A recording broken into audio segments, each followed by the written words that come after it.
kebetulan Pak Trisno datang ke rumah saya. Waktu itu Pak Trisno ngajak ke saya, ya berbincang-bincang. Terus mengajak untuk mencicipi pepes. Saya tertarik nih, perut lapar. Saya diajak sama Trisno itu tujuannya ya mancing-mancing saya ngomong ngajak makan. Padahal sih dia tidak ada teman untuk kirim barang.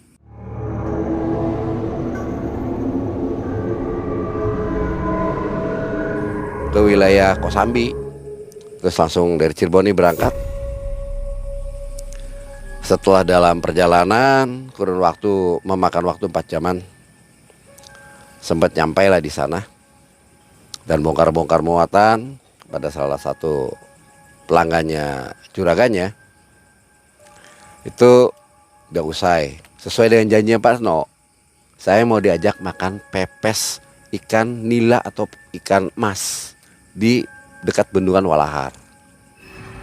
Nah, pada saat saya datang nih, karena udah tuntas tugas untuk kirim barang, datang ke tempat di mana rumah makan itu yang terkenal sekali akan khas pepes ikan, yaitu di Haji Darji kalau nggak salah. Nah, setelah saya melahap semuanya, pesanan tuh udah dibuat semua nih, dilahap habis. Saat itu ada seorang kakek-kakek. Saya nanya dari mana segala macam. Terus saya tanya tentang permasalahan Bendung Walahar. Dia menceritakan kejadian aneh yang pernah dialami oleh si kakek tersebut. Saya sebut aja itu namanya kakek Wahid. Bahwa dia pada saat memancing itu dia masuk ke dimensi lain, di mana permasalahan saat dibuatnya bendungan itu banyak menumbalkan orang-orang, si pekerja proyek pada meninggal di situ karena kelaparan, kehausan, dipaksa semuanya itu kerja dan tidak diberi makan oleh Belanda.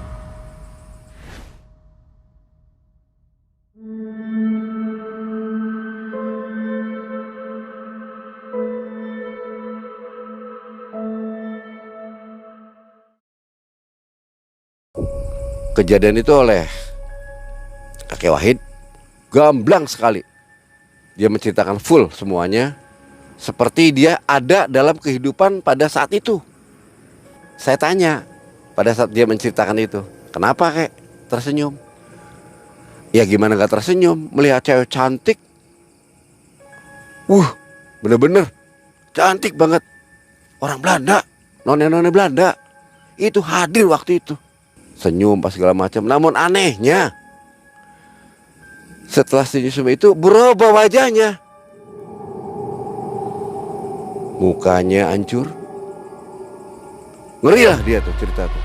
Sampai dia sempat menyenggol tuh yang namanya gelas di meja. Saking kagetnya dia mencerita, tertumpahlah gelas tersebut. Sampai saya juga terbawa kaget. Sedang enak-enak yang mendengarkan cerita seperti itu.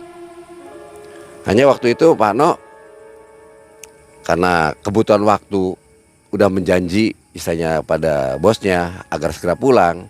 Saat itu karena ada satu kepentingan pekerjaan, pamitan setelah kita bayar, istilahnya membayar semua makanan yang dimakan serta apa yang terusak oleh kakek Wahid dibayari oleh Pak No. Dan kakek Wahid pun makan apa semuanya dibayarin oleh Pak No. Namun ada sesuatu hal yang membuat Pak No ini kayak sesuatu yang nggak nyaman dalam dirinya. Sempat perubahan daripada face-nya Pak No. Saya tanya, ada apa Pak No? Biasanya ceria canda, biasanya sering marah-marah dengan tensi tinggi. Sekarang murung. Apakah karena uang yang didapati itu membayari kakek dan saya? Enggak Pang, jujur aja Pang ya. Perasaan tuh kayak umur saya bentar lagi nggak ada. Pak No, ngawur kamu. Baru juga ketemu lagi, kok omongannya begini? Iya, udah 3 hari ini perasaan saya tuh gak enak aja selama menjalankan tugas tuh. Kira-kira gimana ya menurut kamu? Gini aja. Alhamdulillah saya sekarang tuh pembimbing saya sering memberikan arahan-arahan pada saya. Coba Pak No nih konsultasi deh sama pembimbing saya. Kira-kiranya gimana? Ada waktu nggak Pak No? Kita berwaktu kalau gitu Bang. Lewat tol full. Ya itu terserah. Karena posisinya dekat. Hari kata dari tol rumahnya itu dekat. Nah dari belakang itulah. Itu desa Cibogo. Nah disitulah posisi rumah pembimbing saya. Disepakatilah oleh Pak No. Sampai karena ingin menyelesaikan satu masalah, ngebut aja dalam perjalanan. Berselang waktu itu kurang lebihnya 4 jaman lah sampai. Alhamdulillah ketemu saya itu tuh. Saya kenalkan Pak No. Mak, yang dulu Mama tugaskan pada saya harus pergi ke wilayah utara, ya inilah saya kerjaan sekarang. Itu jadi kernek. Ini supirnya. Nah, saling berkenalan kan Pak No sama pembimbing saya. Pak No menuturkan semua ceritanya dia. Sampai pembimbing saya astagfirullahaladzim.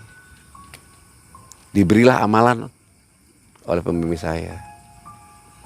Tolong setiap mau bekerja, mau masuk kemanapun, baca 3 kali pagi hari. Terus kalau sudah senja, masuk pada maghrib, baca 3 kali juga. Insya Allah segala kesulitan apa yang kamu lakukan akan terhindar dari mara bahaya dan kesulitan yang kamu alami. Dibaca, diyakini, hakul yakin sama Allah. Jangan sama wiridan ini. Jangan sama wiridan ini. Percaya sama Allah, ini hanya perantara. Semangat Pak No tuh.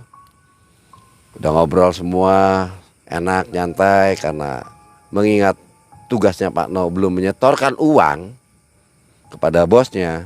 Waktu itu Pak No pamitan mengajak saya untuk ketemu sama bosnya. Setelah pamitan, terus berjalanlah saya sama Pak No ke tempat bos. Setelah ketemu bos, saya dikenalkan. Bos, ini kernek saya yang baru. Yang tempo hari saya kirim ke wilayah Cikarang. Ya ini yang nemenin. Oh udah, tugas kamu gimana? Ini setorannya, uang yang harus saya serahkan. Nota segala macam beres-beresan udah selesai. No, besok kamu siap-siap ya. Kirim barang ke Banyuwangi. Kirim apa bos? Ya biasalah. Banyuwangi. Waduh, memakan waktu cukup lama ini. Tapi gimana ya? Udah aja ambil pusing. 3 hari atau 4 hari kamu pulang lagi juga gak apa-apa. Karena kamu udah lelah. Saya tahu. Tak kasih bonus nih sama saya. Waktu itu rasa semangat, seneng nih menok nih. Kasih bonus. Pang, kita melintasi ini rute-rute yang ngeri juga sih. Ngeri-ngeri sedap. Emang kenapa Pak No? Ke Batang. Itu adalah Seroban. Terkenal ngerinya tentang masalah horor-horor yang ada. Karena kita biasa perjalanan senja ya. Harus gimana lagi? Kira-kira nyampe ke sana nih, ke Banyuwangi nih, malam hari. Jadi kita bisa tidur. Untuk tidur siangnya baru bongkar kan, enak. Bener juga Pak No. Pinter Pak No. Sekarang udah cair otaknya. Nggak kayak dulu emosi mulu. Ya kan berkat pembimbingan daripada guru kamu. Saya semangat hidup lagi. Saya mikirin berapa duit nih saya terima bonusan nih. Seumur-umur Bang. Demi Allah. Ini bos baik banget. Banyak lagi. Nggak setimpal dengan gaji saya. Udahlah nikmati, syukuri rezeki dari Allah. Percaya itu rezeki dari Allah. Terima. Tapi kalau rasa ini ada masalah, tolong jangan digunakan. Lebih baik kita tanyakan dulu sama pembimbing saya. Baru tersadarkan oleh Mas No. Iya ya. Yuk kita ke sana sebelum besok berangkat. Saat itu malam hari kebiasaan saya karena begadang sama pembimbing saya nyamper lagi ke pembimbing saya dengan Pak No. Datang ke pembimbing, bawakan cerita apa yang adanya, bahwa dia seumur hidup tuh baru diberi rezeki, bonusannya gak kira-kira. Waktu itu tidak ditanggapi dengan serius oleh pembimbing. Ngobrol enak, kok disyukur tuh gini-gini. Tapi lihat wajah Mas No, Berbeda dengan waktu pertama datang. Ada seakan-akan makhluk yang mengikuti dia. Di belakangnya Mano itu ada seakan-akan seekor monyet yang istilahnya mendampingi. Nah, pembimbing saya itu langsung bertanya, Mano, maaf, itu yang di belakang Mano siapa? Apa memang peliharanya Mano? Saya mah orang ngerti apa-apa Pak Kiai. Yang jelas bagi saya yang ngerti, saya cari duit untuk makan anak istri. Ini ada hal yang serius. Ini uang bener baru tadi dikasih. Iya Pak Kiai, maka itu saya mau bertanya. Baru seumur umur saya nih nerima begini. Diambillah uang itu sama Pak Kiai. Entah apa yang dilakukannya saya sendiri nggak mengerti. Dia baca doa, di dalam hati hanya dia qomat kamit. Selepas itu ngambil sesuatu air yang di tempat biasa, air untuk penanganan satu masalah, yaitu air hujan, yang tepat di mana adanya satu perubahan cuaca. Apabila panas terik pas Jumat Kliwon, hari pertamanya hujan pas tepat Jumat Kliwon, itu air itu diambil. Itu untuk pengobatan dan penanganan yang lain. Saya taunya Pak Kiai waktu itu cerita seperti itu. Air itu dibacain, dioleskan ke air. Itu yang anehnya, uang itu langsung keluar asap. Astagfirullahaladzim, Masya Allah. Ini nggak bener nih uang. Jangan kamu pakai, no. Jangan kamu pakai. Bahaya kamu ini. Kamu akan ditumbalkan ini. Jangan-jangan bos kamu itu ngipri, monyet. Mas Tok kaget. Wajahnya pucat pasi, bercampur marah. Si dasar si kunyuk tah. Kurang ajar. Saya mau ditumbalin dengan uang segini, nyawa saya dibayar. Goblok. Gusno, kata pembimbing saya, jangan pakai emosi. Jalankan tugas seperti biasanya. Loh, nasib saya gimana nanti Pak Kiai? Insya Allah kamu dalam perlindungan Allah selagi kamu melakukan hal-hal yang baik. Jangan sekali-kali melakukan apa yang dilarang oleh Allah. Ya dulu-dulu mah sering Pak Kiai saya melanggar, yang namanya juga supir. Maklum atuh. Iya, maka itu kamu lakukan sekarang perubahan. Hijrah kamu ke tempat yang benar. Terus gimana ini nasib saya Kiai? Insya Allah saya tangani. Insya Allah saya tangani. Uang ini jangan dipakai. Uang ini jangan dibawa sama kamu. Biar di sini saya tangani. Pak No pun menuruti apa yang ditutur kata daripada pembimbing saya. Keesokan harinya waktu berlalu tuh, siang hari itu dia datang dan ngangkut sampai berangkatlah pada asar ini lewat jalan tol, masuki keluar sampai Batang. Pada saat masuk ke wilayah ke Batang, ingin memasuki ke Alas Roban, kurang lebih itu sudah masuk sekitar jam 7:30 lah, lepas daripada Badai Isya.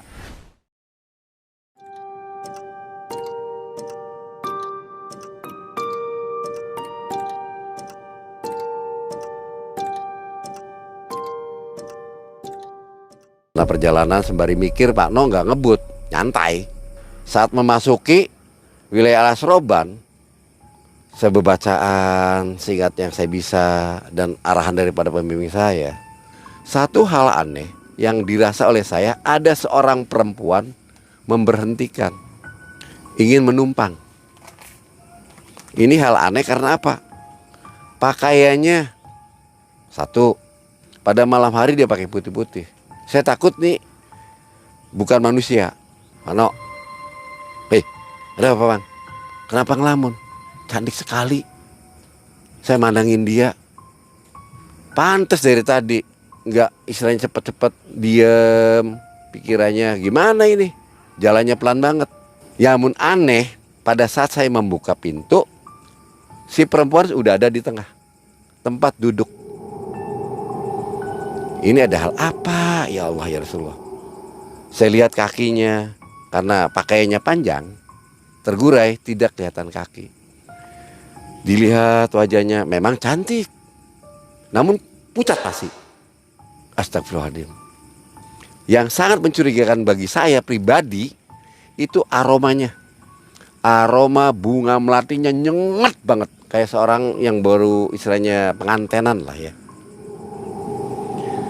Ditanyai mau kemana mbak, nggak jawab, nggak sepatah kata pun.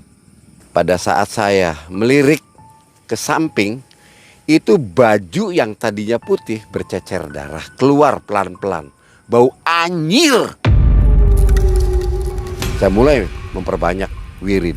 Ya Allah, jauhkan gangguan saya, meminta bantuan sama Allah. Terus saja Pak No mulai menoleh kepada si penumpang itu, si perempuan. Saat itu Pak No menoleh, mendadak rem diinjak kencang. Habis rem, langsung bergoyang saya. Saya tertubur lah ke depan karena rem mendadak begitu. Saat itu juga yang anehnya perempuan terbang sembari ngikik, sembari tertawa. Tambah pusing saya di situ. Astagfirullahaladzim, ya Allah, ya Rasulullah, ini baru jam berapa udah begini. Di situ pun, masya Allah, sial apa ini? Ya Allah, ya Rasulullah. Banyak sekali rombongan orang melewat. Mobil mau nabrak, Pak No, jangan sampai ditabrak Pak No, itu banyak orang. Jadi arahnya itu berlawanan, karena kan dihalangi.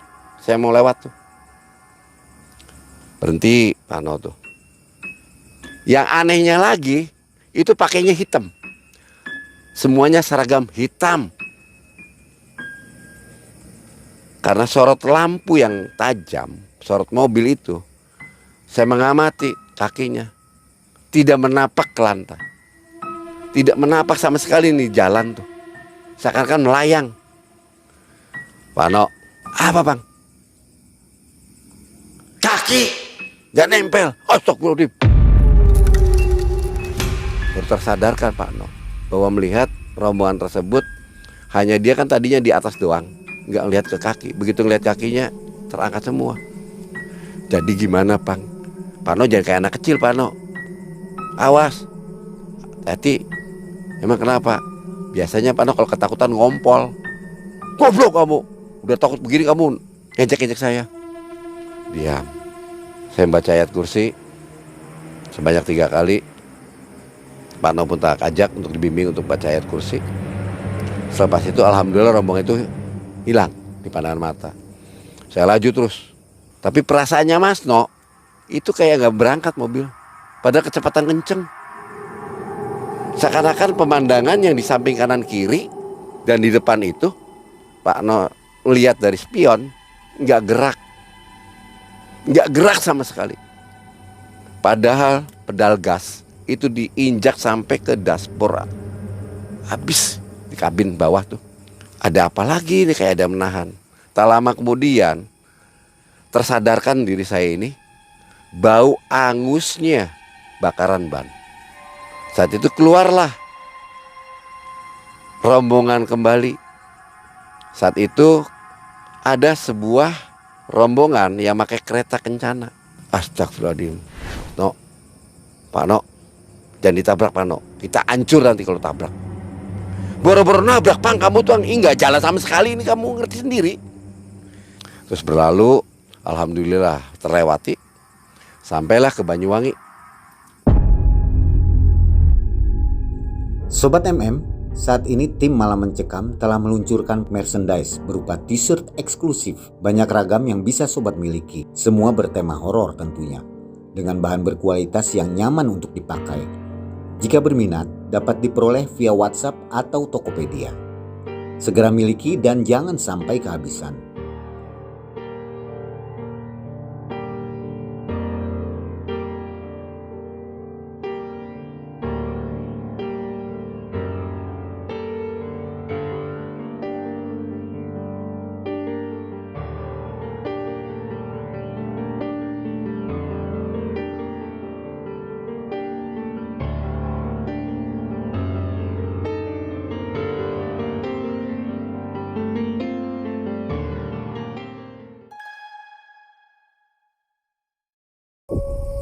Untuk menunggu bongkaran, karena saya ngantuk dan lelah juga, Saat itu pun Pak No ingat omongan daripada pembimbing saya. Begitu subuh menjelang, Pak No membaca lagi amalan yang dikasih sama pembimbing saya 3 kali.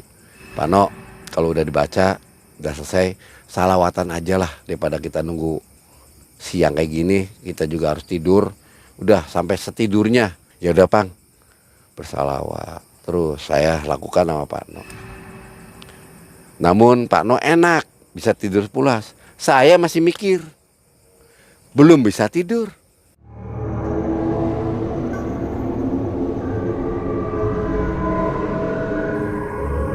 Saat itu saya melihat hadir si monyet itu, siluman itu ada di sampingnya Pak No.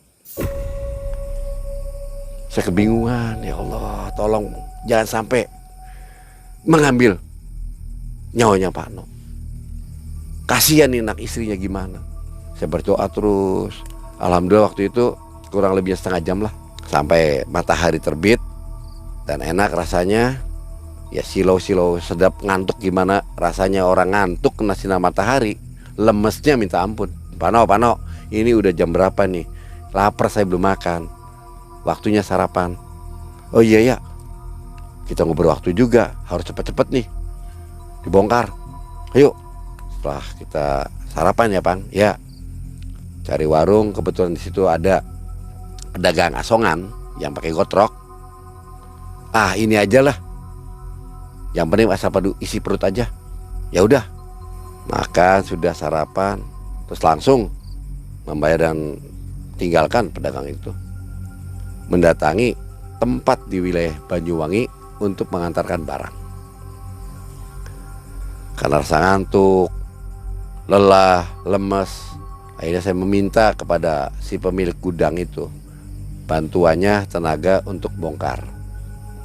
Setelah bongkar, bantu segala macam, tenaga saya pun rasa tenang.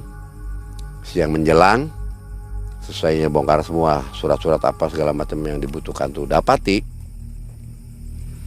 Langsunglah saya kembali lagi ke arah Cirebon untuk menyetorkan uang lewat jalan tol full karena udah tidak ada muatan. Geber habis sudah.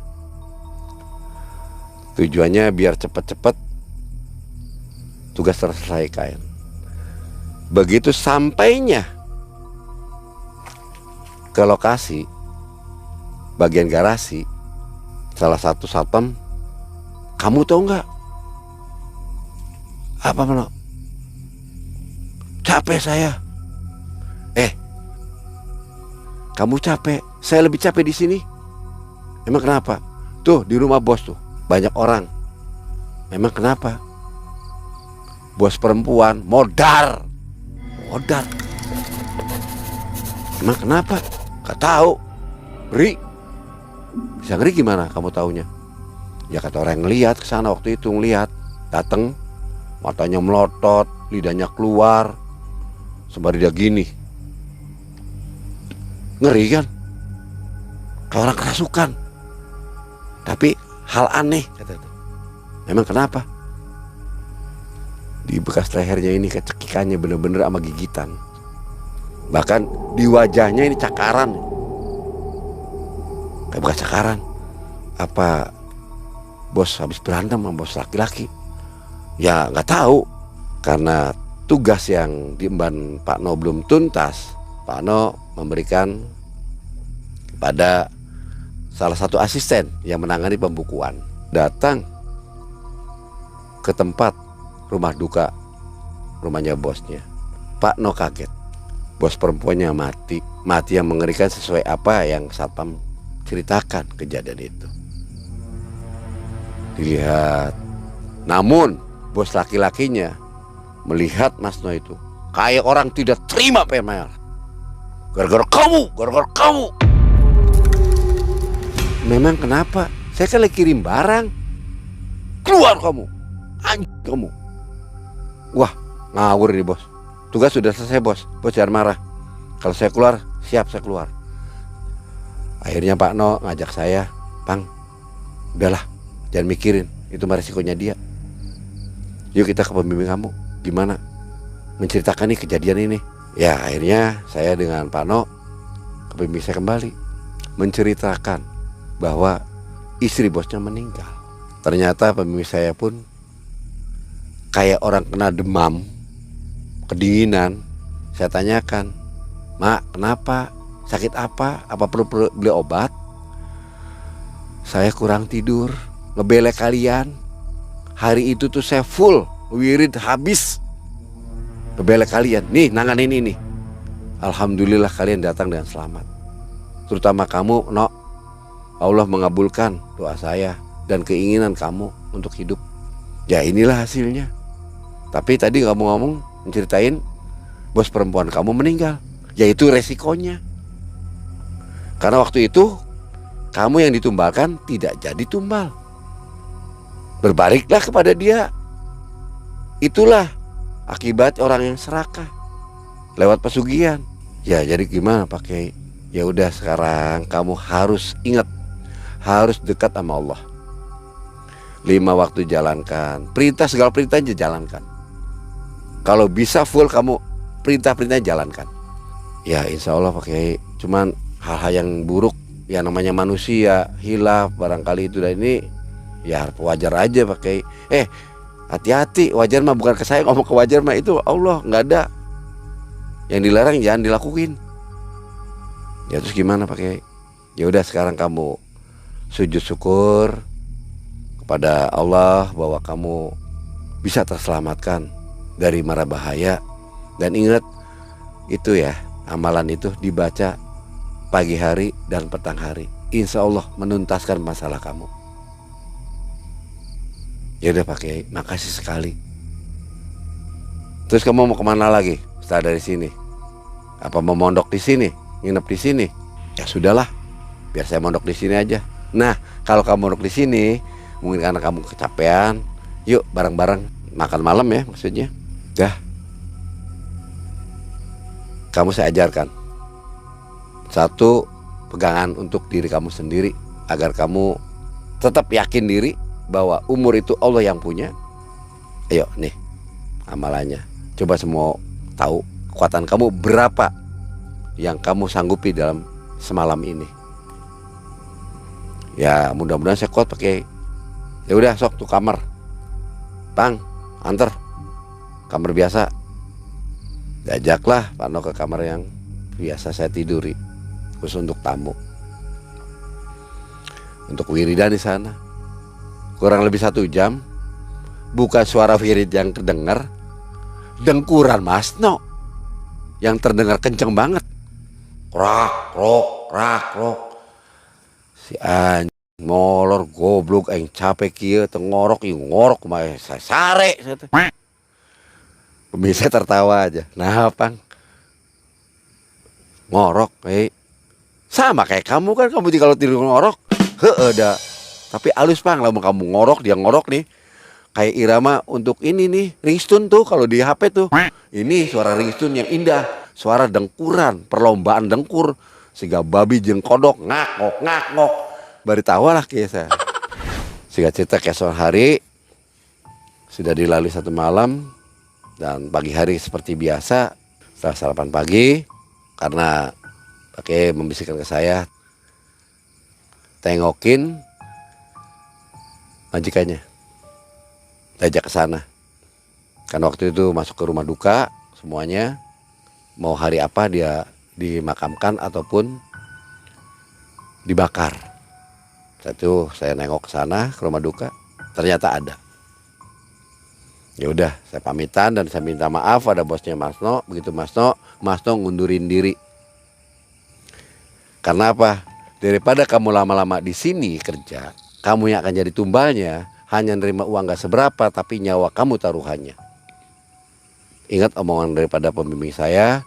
Akhirnya Mas No pada saat duka itu pun Mas No memberanikan diri untuk meminta berhenti kerja jadi supir di tempat dia. Mas No pun kembali lagi ngajak saya ke pembimbing saya. Saat itulah Mas No digodok sama pembimbing saya, diberi arahan-arahan. Mas No pun meminta Pak Kiai dalam 1 minggu yang Pak Kiai katakan saya harus puasa membeli amalan ini, ya saya turuti, saya pengen berpuasa di sini sembari minta dibimbing langsung sampai hasilnya. Dan sampai saat itu juga Mas No sampai tuntasnya, dibimbing oleh pembimbing sampai membeli amalan itu sampai tuntas. Dan Mas No diarahkan sama Pak Kiai, kamu pergi ke Tangerang. Di sana lahan kerjaan kamu, insya Allah kamu ketemu enak di sana. Saya itu pun pamitan, Mas No berangkat ke Tangerang dan pamitan ke saya, Pang, nanti kalau iya saya butuhin kamu, kalau kamu belum ada kegiatan yang lain, saya bawa kamu lagi.